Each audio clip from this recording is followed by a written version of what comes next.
Já ouviram falar em canoa de mamão? Uma super ideia para tornar o seu café da manhã ainda mais nutritivo e te fornecer muita energia e saciedade por muito tempo. E é bem gostoso e bem fácil de fazer.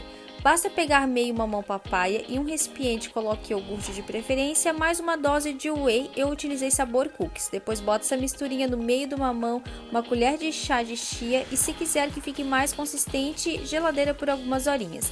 Topping de preferência, eu utilizei morango, coloquei também uma granola bem crocante para dar aquele toque especial, pasta da Naked sabor leite em pó. Gente, essa misturinha ficou sensacional e está pronto!